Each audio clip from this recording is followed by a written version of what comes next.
السلام علیکم. آج میں جو ٹاپک پہ بات کرنا چاہ رہا ہوں وہ بہت ہی امپورٹنٹ ہے. خودکشی کامن ہوتی جا رہی ہے پاکستان میں.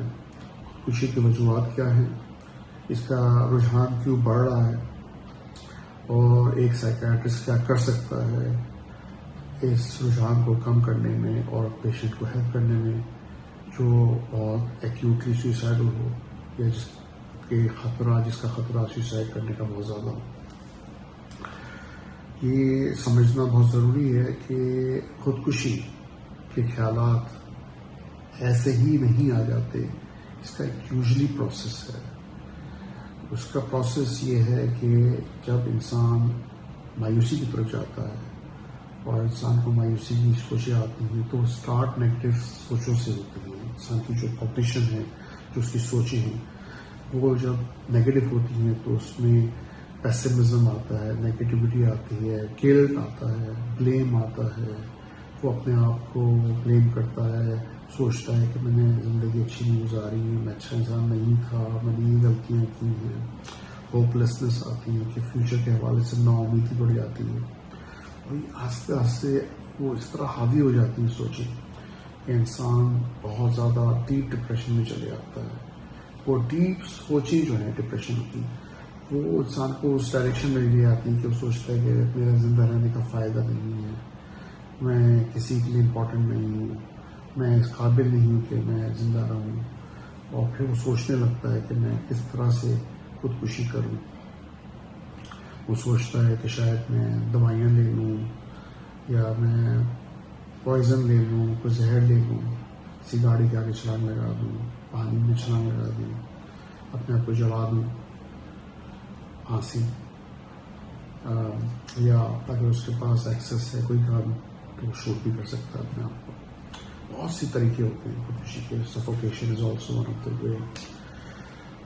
لیکن یہ سمجھنا ضروری ہے کہ کیا وہ ایلیمنٹس ہیں جو کہ امپورٹنٹ ہیں. ایک تو یہ کہ نیورو کیمیکل امبیلنس, دماغ کے اندر نیورو ٹرانسمیٹرز ہیں, کیمیکلز ہیں, سیروٹونن ہے, ڈوپامین ہے اور نورڈرنلین ہے. ان کی اس کے امبیلنس سے سوچیں جو ہیں خودکشی کی وہ آ سکتی ہیں, نیگیٹیوٹی بڑھ سکتی ہے. یہ neuro chemical imbalance different diagnosis سے ریلیٹ کرتے ہیں, جیسے ڈپریشن ہے, ڈپریشن سے مایوسی بڑھتی ہے. انزائٹی ہے, انزائٹی میں خوف ہوتا ہے, ڈر ہوتا ہے, اپریہنشن ہوتی ہے, پریشانی کی سوچیں ہوتی ہیں. یہ آہستہ آہستہ بڑھ کے بہت زیادہ نیگیٹیوٹی کی طرف جا سکتی ہیں اور ڈپریشن اور مزید خودکشی کو بڑھا سکتی ہیں.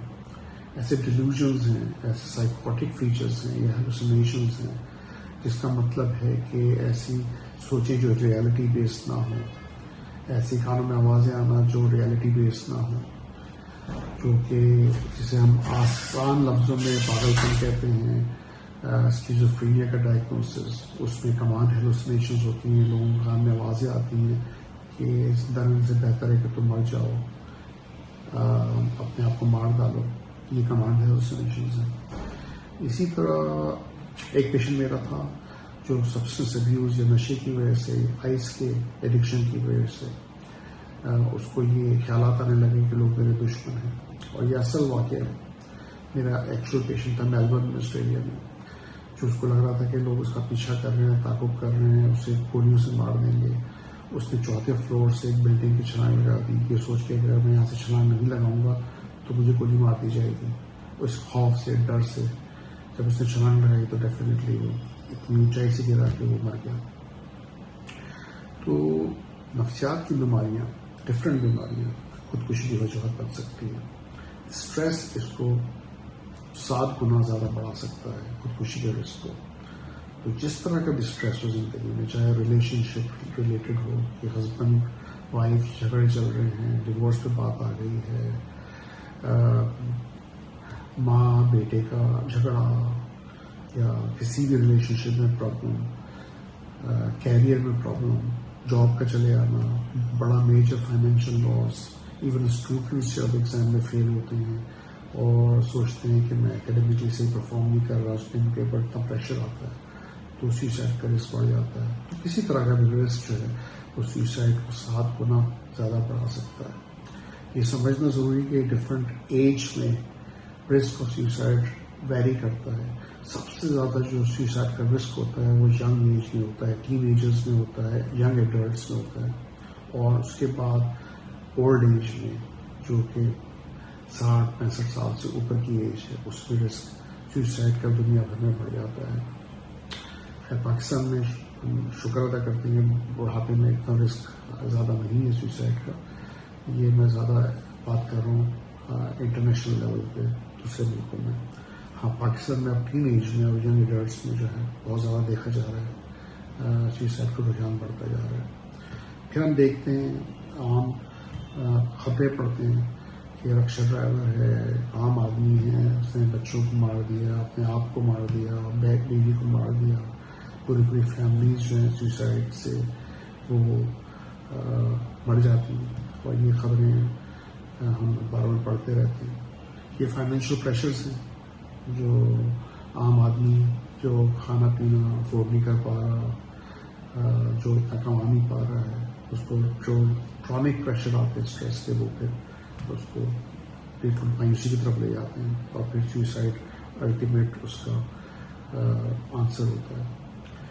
اسی طرح نشہ, جیسے میں تھوڑی دیر پہلے کہہ رہا تھا, کسی بھی طرح کا نشہ, چاہے وہ شراب کا ہو, چرس کا ہو, آئس کرسٹل کا ہو, ایمفیٹامین کا ہو, کوکین کا ہو, ہیروئن کا ہو, یہ سارے نشے جو ہے موڈ سوئنگس کو بڑھاتے ہیں, اینگر ایشوز کو بڑھاتے ہیں, مایوسی ڈپریشن کو بڑھا سکتے ہیں, اور ساتھ میں سوسائڈ رسک, ان میں سائیکوسس ہونے کا رسک بہت زیادہ ہوتا ہے, جسے ہم ڈرگ انڈیوس سائیکوسس کہتے ہیں, جس میں وہ سارے سمٹمس ہیں, ڈیلیوژنس ہیں, انریئل تھاٹس ہیں, اور ایسی پرسیپشن ہیں جو کہ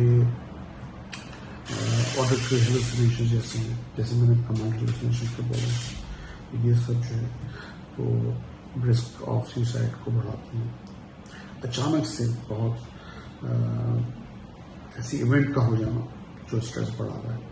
کرونک اسٹریس ایک طرف ہے اور ایکیوٹ اسٹریس ہے, دونوں میں بڑا فرق ہے. پرپیچویٹنگ فیکٹر ہوتا ہے جو کہتے ہیں کہ ایک مینٹین کر رہا ہے بہت زیادہ ڈپریشن کو, ایک ریلیشن شپ ہے جو بہت عرصے سے 30 سال سے 25 سال سے آپ کو اسٹریس میں رکھا ہوا ہے, جس میں ایک وہ اسٹریس الگ ہوتا ہے اور ایک ایکیوٹ ہوتا ہے کہ اچانک سے رشتہ خراب ہو گیا, اچانک سے جاب چلے گئی, اچانک سے فائنینشیل پریشر آیا. نارملی ایکیوٹ اسٹریس زیادہ رسکی ہوتا ہے, لیکن کرونک اسٹریس بھی آپ کو اندر بہت زیادہ ڈپریشن کی طرف لے کے جا رہا ہوتا ہے, اس میں بھی رسک آف سوسائڈ ہوتا ہے. کچھ پروٹیکٹیو فیکٹرز ہیں, شکر اللہ کا کہ اگر آپ کا ایمان اسٹرانگ ہے, آپ ریلیجیس ہیں, آپ کی ریگولرلی نماز پڑھ رہے ہیں, یہ پروٹیکٹیو ہے. آپ کی فیملی سپورٹ ہے, یہ پروٹیکٹیو ہے. آپ کے ماں باپ ہیں, بہن بھائی ہیں, بیوی ہے جو آپ سے پیار کرتی ہے, بچے ہیں, یہ پروٹیکٹیو ہے. ان کو دیکھ کے کئی لوگ سوسائڈل تھاٹس ہوتے ہوئے بھی رک جاتے ہیں. یہ بڑا ضروری ہے کہ اگر آپ اپنے رشتہ داروں میں, دوستوں میں دیکھیں کہ انسان کا رویہ بدل رہا ہے, اس کو غصہ آ رہا ہے, وہ چڑچڑا ہو رہا ہے, یا مایوسی کی طرف جا رہا ہے اور چپ ہو گیا ہے, تو اس سے بات کریں, اس سے پوچھیں, کیونکہ ان سے بات کرنے سے ہی پتہ چلے گا آپ کو کہ وہ کیا سوچ رہا ہے.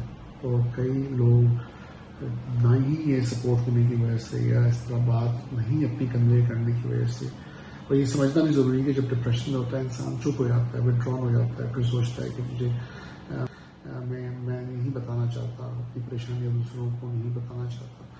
تو وہ آپ کو خود اگروانی ہوتی ہیں, بات کرنی ہوتی ہیں, اپنے جانے والوں کو ٹائم دینا ضروری ہے, بہت ضروری ہے. آج کل جو اسکرین ٹائم بڑھ رہا ہے, ہم نئی ٹیکنالوجیز کا فائدہ اٹھا رہے ہیں, اس کی وجہ سے دنیا بڑھ گئی ہے رشتوں میں, اس کی وجہ سے بھی سوسائڈ رسک بہت بڑھ گیا ہے. کیونکہ پہلے تھے, دوست تھے, رشتے دار تھے, آپس سے بات کرتے تھے, اور بات کرنے سے ایک دوسرے کو شیئر کرنے سے اپنی پرابلمس, بہت سی پرابلمس کم ہو جاتی ہیں, دور ہو جاتی ہیں.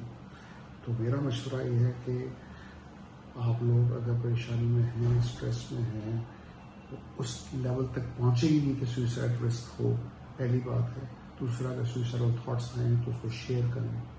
جس انسان کو آپ دیکھیں کہ وہ بدل رہا ہے, اس کے اندر مایوسی بڑھ رہی ہے, اس کو سپورٹ کریں, اور اس سے بات کریں, ہیلپ لینے جائیں, سائیکیٹرسٹ کو دکھائیں, سائیکالوجسٹ کو دکھائیں, بہت اویلیبل سورسز ہیں جو آپ کو بتا سکتی ہے، آپ کے اویئرنیس کو بہتر کر سکتی ہیں، اور مزید جو ہے آپ اگر رائٹ ٹائم پہ ٹریٹمنٹ لیتے ہیں تو سوئسائڈ کا رسک ٹھیک ہو سکتا ہے. میری لائف میں ایسے دیکھا جائے تو ایک سائیکائٹرسٹ کی لائف میں ہر 3 سے 5 سال میں ایک پیشنٹ سوئسائڈ کرتا ہے.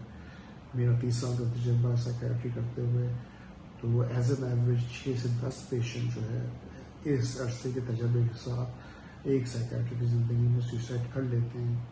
ہر ڈاکٹر، چاہے وہ سرجن ہی نہ ہو، ہارٹ اسپیشلسٹ ہو، 100% وہ گارنٹی نہیں دے سکتا کہ وہ ہر انسان کو بچا سکتا ہے جو دل کے دورے کے ساتھ ایک کارڈیک ایمرجنسی میں آئے. اسی طرح ایک سائیکائٹرسٹ اس بات کی قطعی گارنٹی نہیں دے سکتا کہ وہ ہر پیشنٹ کو محفوظ رکھ سکتا ہے سوئسائڈ سے.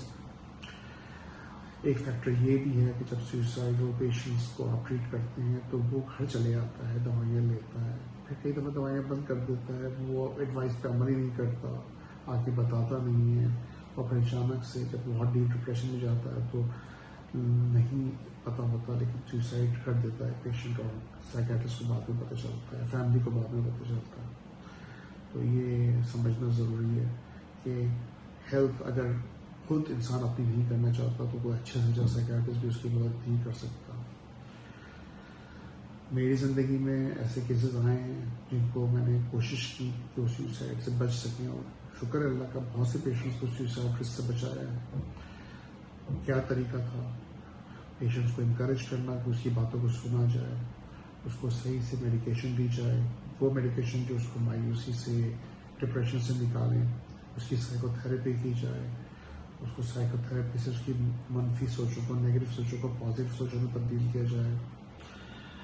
جب سوئسائڈل تھاٹس بڑھتے ہیں تو پہلے وہ آئیڈیاز ہوتے ہیں، انٹینشن سے پہلے صرف ایک آئیڈیاز، اس وقت تک اس نے پلاننگ نہیں کی ہوتی. اس لیول پہ اگر جو ہے نا مدد لے لی جائے تو پھر سوئسائڈ کو بچایا جا سکتا ہے.